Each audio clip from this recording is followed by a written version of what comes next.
Saludos a todos, Londres. Una noche con niebla, una noche en la que ya el frío se acerca a la capital del Reino Unido. Y en este contexto inicio el reporte semanal que puede sonar incluso profético, apocalíptico, para este reporte de mercado.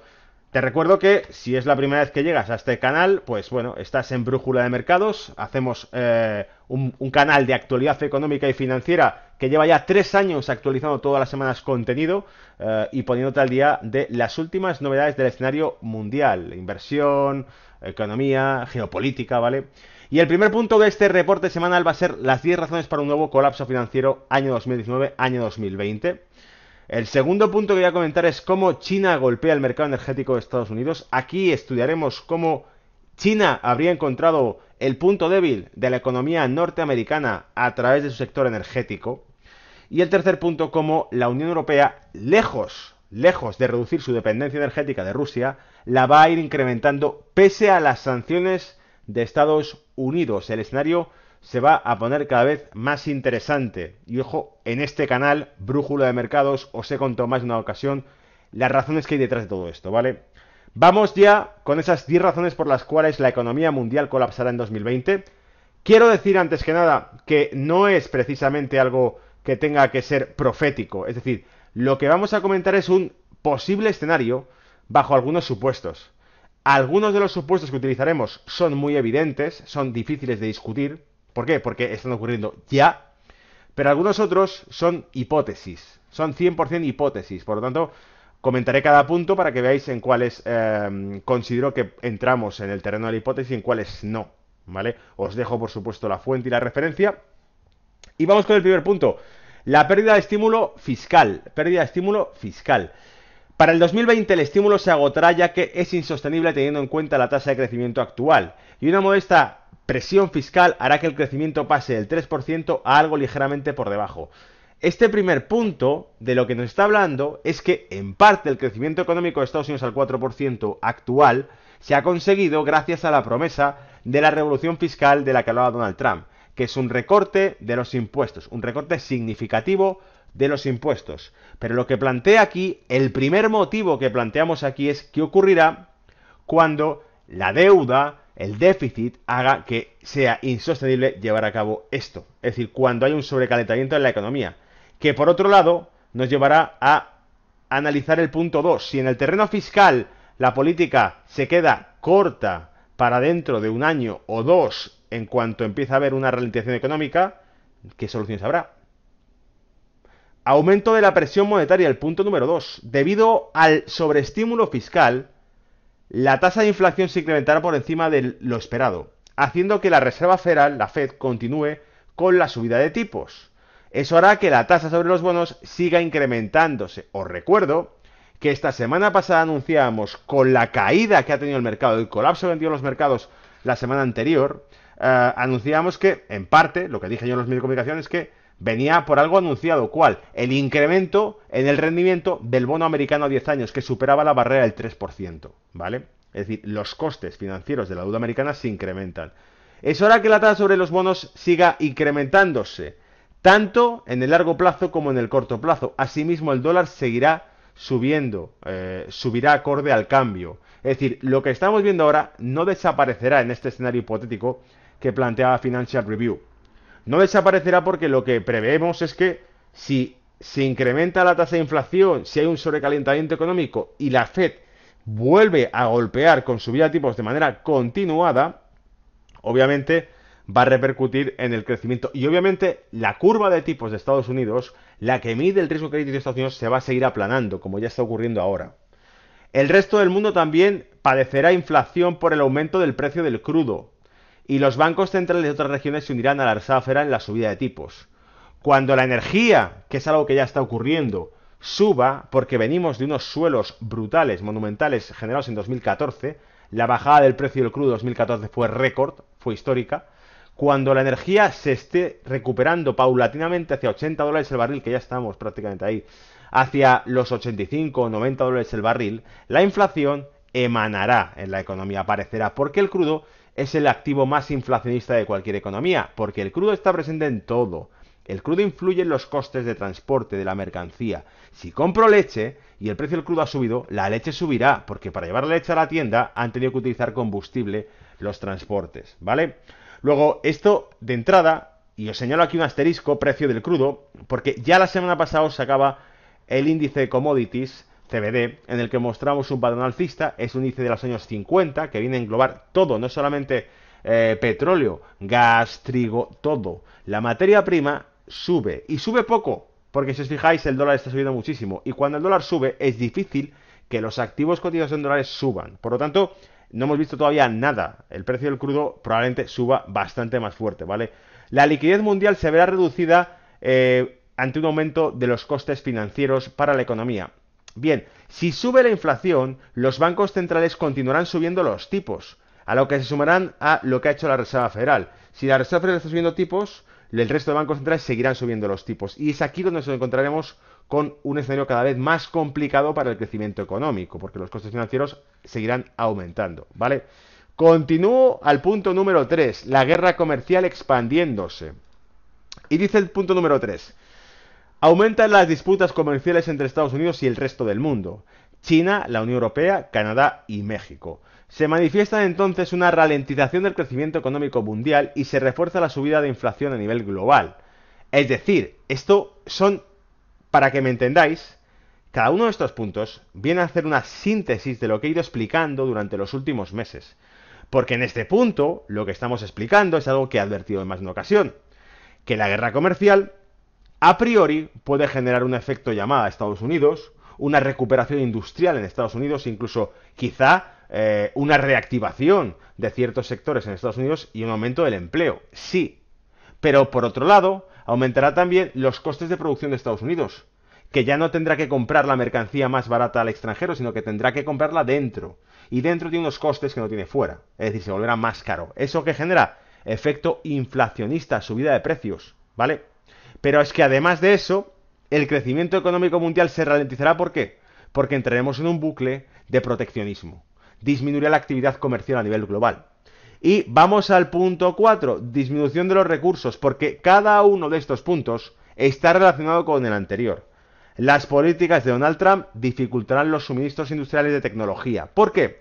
Porque la principal importación que genera Estados Unidos, o mejor dicho, que le suministra China a Estados Unidos es tecnológica, ¿os acordáis? Circuitos, productos electrónicos, es lo que le generan importaciones China a Estados Unidos. Bien, la inversión experimentará una contracción. ¿Por qué? Porque obviamente si tenemos menos actividad comercial, tenemos mayores costes productivos, se invierte menos, ¿vale? Asimismo se reducirá la mano de obra disponible ante las políticas migratorias, empujando al alza los salarios y reduciendo la productividad. Si se disminuye la inmigración, si se disminuyen las políticas migratorias, lo que dificultan es la entrada de nueva mano de obra, que generalmente es mano de obra con menor cualificación, ¿vale? Porque la gente que no tiene un trabajo es la que va a viajar ahí, la que va a estar dispuesta a trabajar por menos salario. Esto, al fin y al cabo, reduce la productividad. Hace tiempo comentaba que uno de los rumores que se producían hace año y pico, 2 años, uno de los rumores que se producía ante las oleadas de inmigración que Merkel aceptaba dentro de Europa eran que en realidad se estaba edificando la mano de obra que permitiría el crecimiento de Europa los próximos años. Porque sería una mano de obra que trabajaría por sueldos mucho más bajos. Y de nuevo hace referencia a un artículo que cité del Indian Times donde decía: o Europa crea un sistema económico que sea una alternativa al modelo actual, o Europa sucumbirá bajo el modelo económico de China. ¿Por qué? Porque en realidad hacia donde caminamos es a un recorte del gasto en el ciudadano, un recorte del gasto en la mano de obra, es decir, salarios más bajos y menos servicios sociales. Es hacia lo que caminamos para poder competir con la productividad de China. Por eso, y hago otro guiño más aquí al reporte semanal de la semana pasada, de hace 2 semanas, dábamos detalles de cómo el nuevo acuerdo que establecía Donald Trump con México y Canadá establecía que solamente se podían comercializar dentro de la zona de libre comercio, Estados Unidos, México y Canadá, vehículos cuyo valor añadido en un 40% como mínimo fuese elaborado en zonas económicas donde el salario mínimo fuese $16 la hora en esa industria. Así excluía, por supuesto, comprar artículos que en más de un 40% estuviesen producidos en zonas donde el salario fuese menor. Es decir, China o Asia, ¿vale? 5. La ralentización se multiplica. La respuesta de otros países ante las sanciones de Estados Unidos hará que la recesión global se agudice. Es decir, no solamente contamos con que la principal economía del mundo genere un efecto proteccionista, deje de disminuya el comercio mundial, porque es el mayor consumidor del mundo, y si deja de consumir, cae el consumo global y el comercio global. No solamente esto, sino qué pasará cuando la segunda mayor economía, que es China, inicie contramedidas que, de nuevo, reduzcan aún más la actividad económica. Por ejemplo, China reduce su crecimiento para no padecer un exceso de producción. Ante las sanciones comerciales contra China, ¿cuál es la principal contramedida? Bueno, de entrada, aparte de las sanciones que China pueda cruzar contra Estados Unidos, es que de entrada China va a producir menos. Y es la segunda economía del mundo, así que disminución del crecimiento de China, ¿vale? Los emergentes deberán lidiar con la situación actual, pero agravada cada vez más. Los países emergentes que tienen problemas de liquidez ahora mismo por lo caro que está el dólar, habiendo emitido ellos sus bonos, su deuda, en los mercados internacionales, como es el caso de Argentina, habiéndola emitido en dólares y teniendo que pagarla ahora con un dólar cada vez más caro, volviéndose insolventes, entrando dentro de una espiral en la cual les falta liquidez para poder pagar cada dólar que cuesta su deuda, bueno, pues eso no parece que vaya a desaparecer con una reserva federal que va a seguir subiendo los tipos y ante una oleada de aumento de la inflación por disminución de la actividad económica y por un aumento del precio del crudo, ¿vale? Y continúa el punto número 6. Europa, contracción monetaria y populismo agravado. Atentos porque es otro punto más que destaca Financial Review y que yo ya comenté en determinadas ocasiones a través de Brújula de Mercados. El ajuste en las tasas de interés dificultará el crecimiento y la recuperación en Europa. Por supuesto, ¿por qué? Porque ya hemos dicho que si efectivamente la inflación golpea al resto del mundo y golpea a Europa, el Banco Central Europeo no le van a faltar ya excusas para poder iniciar esa contracción monetaria que tanto desea el norte y el centro de Europa. Os recuerdo que hace semanas os mostraba la tasa de inflación sobre precios de producción de Suecia en todo un 9%. Es decir, la inflación en algunos países de Europa, que están en mucha mejor situación financiera que los del sur, está cada vez más a flor de piel, cada vez más naciente. Por lo tanto, el sur de Europa va a tener que también tragarse una contracción de la liquidez, una política monetaria que va a ser cada vez menos expansiva y cada vez más contractiva. Volverá el bucle insostenible entre los gobiernos emitiendo deuda y los bancos comprándola. ¿Os acordáis de 2012?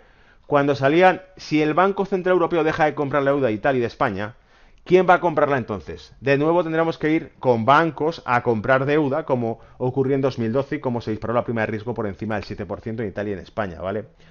Y los problemas existenciales de la Unión Europea, de una unión monetaria incompleta.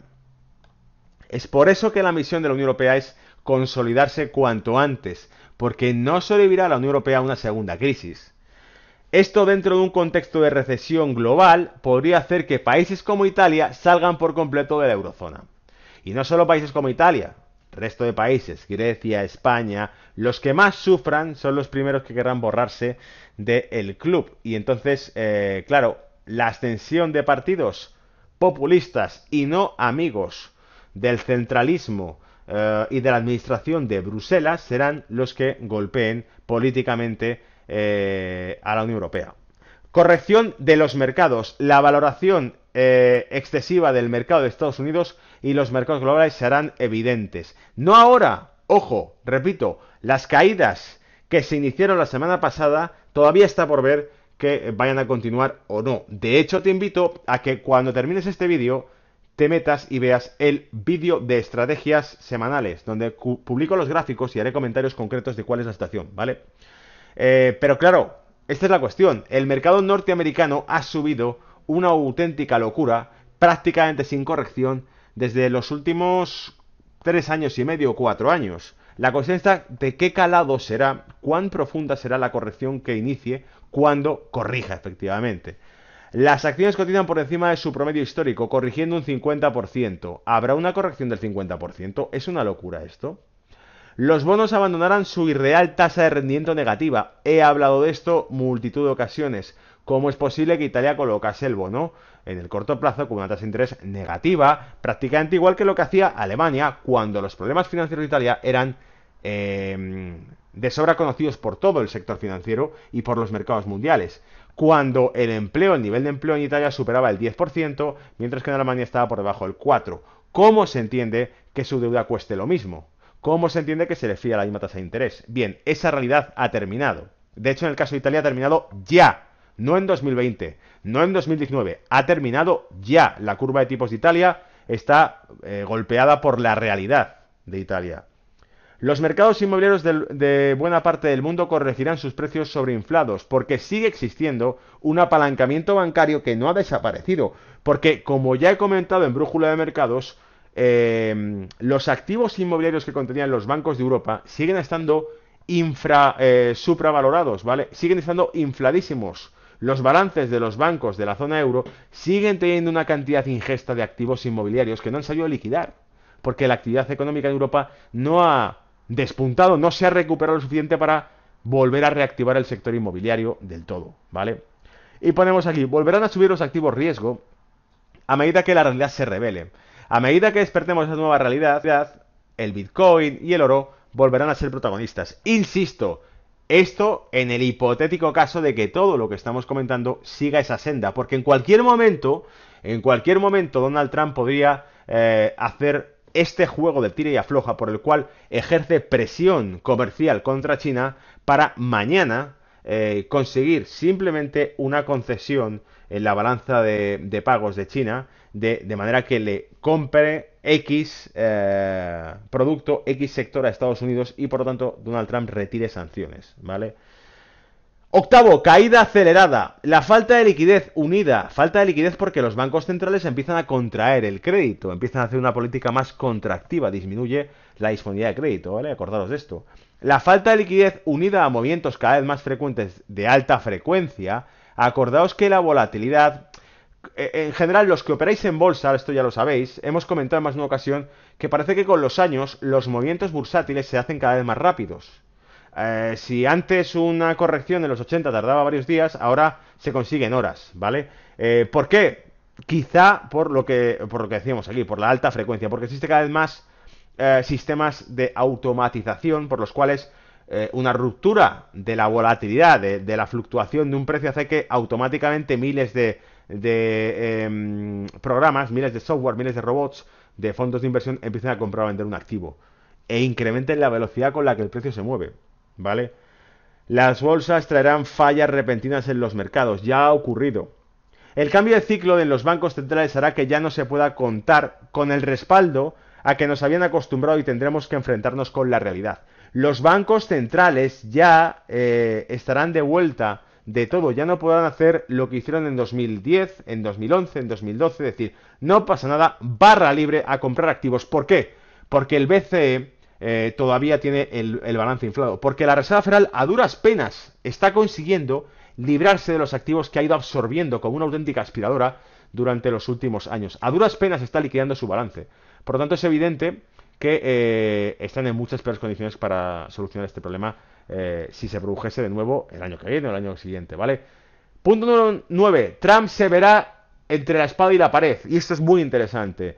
En el año 2020 será año electoral. Si Trump está atacando hoy a la Reserva Federal con una tasa de crecimiento del 4%, es decir, si Trump abiertamente ataca a la Reserva Federal actualmente hoy, cuando la economía americana crece al 4%, imagínese cuando este escenario se produzca. Es decir, cuando realmente Trump tema un escenario de recesión económica.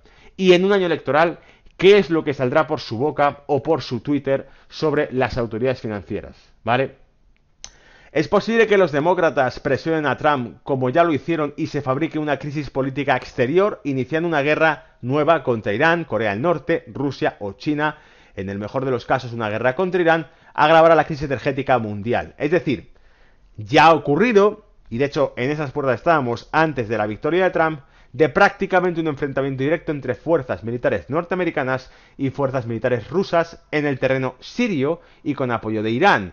Por lo tanto, el hecho de que ante una recesión como esta se busque una válvula de escape que oriente todo hacia un punto, focalizarlo en un punto exterior, una guerra, ¿vale? Y esto es, como decía Keynes, la guerra crea y destruye al mismo tiempo. Es una de las cosas que más se teme ante una crisis económica global, porque lo que precedió a la Segunda Guerra Mundial fue el crash del 2029, de 1929. El crash del 29 precedió justo a la Segunda Guerra Mundial. Por eso es lo que se teme cuando hay un colapso de este tipo, que existan mecanismos mundiales para contener un ascenso de las tensiones geopolíticas. La tormenta perfecta. Si este escenario se produce, fallarán las herramientas para controlarlo. La política fiscal se verá saturada por una deuda excesiva en el caso de Estados Unidos, la principal economía del mundo, que ya supera el 100% de su producción en deuda. Las políticas monetarias se verán acorraladas sin poder generar más liquidez, porque ya están agotadas de los años previos. Los rescates financieros serán intolerables en países como Italia con gobiernos populistas, que rechazarán de entrada, porque lo consideran el problema o el foco de la crisis del sector financiero, lo rechazarán rescatarlo de nuevo. Y con un Estado insolvente además, es decir, la insolvencia del propio Estado que ya estará prácticamente en quiebra. ¿A quién va a rescatar si tiene una deuda colosal el Estado? No. A diferencia de 2008, cuando los gobiernos tenían las herramientas de política necesarias para evitar una caída libre, ante una próxima desaceleración, los gobiernos tendrán sus manos atadas, mientras que los niveles generales de deuda son más altos que durante la crisis anterior. Es decir, la economía se encontrará en una situación peor que la que estaba en 2008 cuando llegó la crisis. ¿De acuerdo? Bueno, en fin, no es por haceros pasar una noche de terror con este reporte que hago, insisto, en Londres, con una noche de niebla, sino sencillamente era porque me he encontrado con estos 10 puntos citados por el Financial Review y he dicho, es muy interesante porque parte de lo que comenta es algo que hemos advertido en más de una ocasión y que en algunos puntos de estos 10 proféticas y catastróficas razones, algunas se han producido y se están produciendo actualmente, ¿vale? Bien, pues con eso voy a pasar ya a lo siguiente que os traía esta semana, que es que China golpea al sector energético de Estados Unidos. A partir del 24 de septiembre, el presidente de Estados Unidos, Donald Trump, impuso aranceles a 200.000 millones más en productos chinos, marcando la tercera ronda de la disputa arancelaria chino-estadounidense. La respuesta de Beijing no tardó en llegar. China tomó represalias con impuestos sobre 60.000 millones de productos americanos, incluido el arancel del 10% sobre el GNL, que es el gas licuado americano, ¿vale? El gas licuado americano. Y es aquí donde van a empezar a golpear al sector energético. Las exportaciones del gas licuado de Estados Unidos a China comenzaron a disminuir en medio de la disputa comercial. Antes de la desaceleración, China estaba en camino de importar 141.000 millones de pies cúbicos de gas licuado de Estados Unidos en 2018, frente a 103.000 en 2017 y frente a 17.000 en 2016. Es decir, el consumo de gas licuado americano por parte de China iba increchento a marchas forzadas, a una velocidad increíble. Pero claro, la guerra comercial ha interrumpido ese flujo, así que Estados Unidos ahora tendrá que ver qué hace con el gas licuado. En 2017, China adquirió aproximadamente el 15% de todo el gas licuado de Estados Unidos, para que entendáis la magnitud del negocio. La administración de Trump promueve cada vez más el gas licuado estadounidense en todo el mundo. En marzo de 2018, el secretario de Comercio, Wilbur Ross, pidió a Pekín que comprara más combustible super refrigerado estadounidense para reducir la brecha del déficit comercial con los Estados Unidos. Como veis, una y otra vez, Trump golpea comercialmente a China, pero al mismo tiempo le pide que por favor compre producto americano.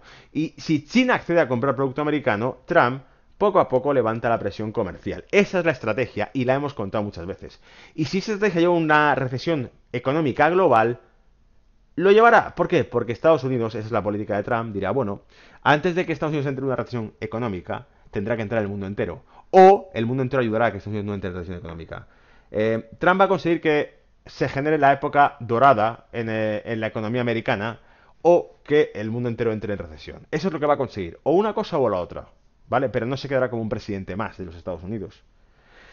Bien, en julio de 2018, Forbes escribió: a pesar de que Pekín estaba dispuesto a aumentar las importaciones de gas ruso a través del gasoducto de Siberia, seguiría necesitando gas licuado de Estados Unidos. Si Rusia será un proveedor clave, sí, Rusia será un proveedor clave, pero los suministros de gasoducto de Gazprom simplemente no serán suficientes. China está destinada a ser un cliente de gas de Estados Unidos, decía la revista Forbes en julio 2018, hace tan solo 2 meses, ¿vale?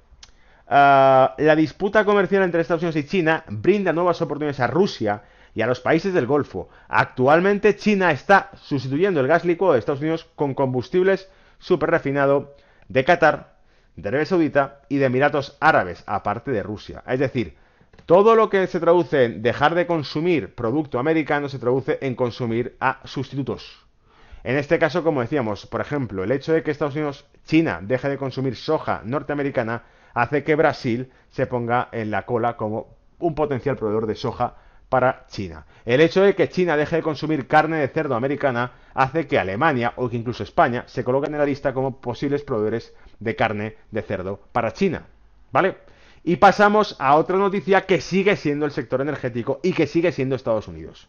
Europa aumenta su demanda de energía a Rusia ignorando a Estados Unidos. El gas refinado de Estados Unidos es más costoso para el consumidor europeo que el gas licuado ruso. Eso lo sabemos porque el principal gas licuado de Estados Unidos se hace a través de la industria del fracking, que es que ingeniería de ruptura de rocas, de inyectar presión hasta que se consigue sacar gas, ¿vale? Ese coste, o mejor dicho, la producción de ese gas es mucho más costosa que el gas natural que consigue Rusia gracias a sus reservas naturales, ¿vale? Por lo tanto, Estados Unidos se convierte, y de hecho es la trayectoria de Estados Unidos, en el mayor productor energético del mundo gracias a la tecnología del fracking. Pero esa tecnología no es barata, no es poner un tubo en el suelo y sacar petróleo, no es poner un tubo en el suelo y sacar gas licuado. Esa tecnología implica que Estados Unidos ha tenido que gastarse mucho dinero en infraestructura para poder conseguir ser el mayor productor de crudo y energía del mundo. ¿Qué ocurre? Que esa energía es demasiado costosa comparada con la que pueden conseguir otros países. El presidente ruso Vladimir Putin destacó en el Foro de la Energía celebrado en Rusia que las exportaciones de gas del país a la Unión Europea estaban a punto de alcanzar 200.000 millones de metros cúbicos en 2018. Hemos escuchado sobre la reducción de los suministros rusos desde hace muchos años, pero a pesar de esto, Europa sigue aumentando las importaciones de gas de Rusia, dijo Novak, ministro de Energía. Europa sigue aumentando año tras año las demandas y el consumo de energía de Rusia. Alemania está construyendo las tuberías mediante Europipe que transportarán el gas ruso en el Nord Stream 2, el proyecto de gasoducto entre Austria, Alemania y Rusia, ¿vale? El 13 de septiembre, el secretario de Energía de los Estados Unidos, Rick Perry, señaló a Moscú que Washington podrá tomar medidas energéticas contra los proyectos energéticos del país e imponer sanciones a la iniciativa ruso-europea Nord Stream 2. Ya lo sabemos, Estados Unidos amenaza a Europa con que si comercia o negocia con Rusia tendrá sanciones y le costará caro. The American Interest, la revista, plantea dos soluciones para que Estados Unidos pueda, atentos a esto, pueda ayudar a aliviar la dependencia energética que tiene Europa de Rusia. Ayudar a aliviar. Y para ayudar a Europa, lo que le plantea es aumentar las sanciones, amenazar con sanciones con el proyecto Nord Stream 2, decir, mira, lo primero, voy a ayudarte. Para ayudarte voy a impedir que hagas negocios con otros países. Sanciones contra Rusia y el proyecto Nord Stream 2, deja de construirlo. Punto número 2. Para continuar ayudándote, porque ya te he ayudado con eso, voy a ayudarte más aún, te voy a ofrecer comprar mi gas. ¿Vale? No solo te voy a ayudar poniendo sanciones comerciales contra Rusia para impedirte desarrollar la infraestructura del Nord Stream 2, sino que como segundo punto te voy a seguir ayudando ofreciéndote, mira, ¿sabes qué? Lo mejor para ti es que compres mi gas, que es más caro, ¿vale? Obviamente estoy siendo irónico, ¿por qué? Porque esto se queda por su propio peso, no tiene mucho sentido en el terreno comercial y económico, ¿vale? A finales de julio de 2018, Trump anunció tras una reunión con Juncker, ojo que esto lo dimos también además en televisión, que el bloque europeo sería un comprador masivo de gas licuado. Esa fue la promesa. Y entonces cuando en la televisión me preguntaron, entonces Europa va a hacer un nuevo acuerdo comercial y ha desaparecido la guerra comercial con Europa. Ni de coña ha desaparecido. ¿Cómo va a haber desaparecido? Solamente había Juncker sentado allí diciendo que compraría gas licuado americano. ¿Eso qué es? ¿Juncker qué es? ¿Es un delegado? ¿Es un secretario? ¿Qué es? ¿Qué es la Unión Europea? No sabemos. El conglomerado y la cantidad de red de intereses que tiene Europa es tan grande que Juncker puede decir lo que quiera y luego otra cosa es lo que ocurrirá. ¿verdad? Juncker confirmó que la Unión Europea estaba lista para invertir en infraestructuras y en nuevos terminales que podrían acoger la satisfacción de importaciones de gas licuado de Estados Unidos y otros países. Es decir, del dicho al hecho hay un gran trecho, ¿vale? Pero principalmente de Estados Unidos. Es decir, invertir en infraestructuras. Por lo tanto, de entrada ya te dice que no va a ser para mañana, sino que habrá que invertir en infraestructuras, etcétera, y que aumentará o estará satisfecha de aumentar las importaciones de gas licuado, por supuesto, sí, de Estados Unidos y otros países, ¿vale? Luego, como veis, deja mucho que desear esto. Hay una confrontación directa de intereses económicos a nivel global y están aquí expresados clarísimamente en este reporte que os he traído esta semana, 15 de octubre, lunes, para toda la semana, segunda semana de octubre. Así que bueno, espero que os sirva para comprender mejor la situación global, para que os preparéis también para los próximos eventos económicos y para los que os gusta la inversión podáis estar al día de todo, ¿vale? Y los que no, pues por cultura. Os pido únicamente que compartáis el vídeo si os ha gustado en redes sociales, con amigos, canales de WhatsApp, chats, Telegrams, Facebook o donde queráis, ¿vale? Un placer, buena semana.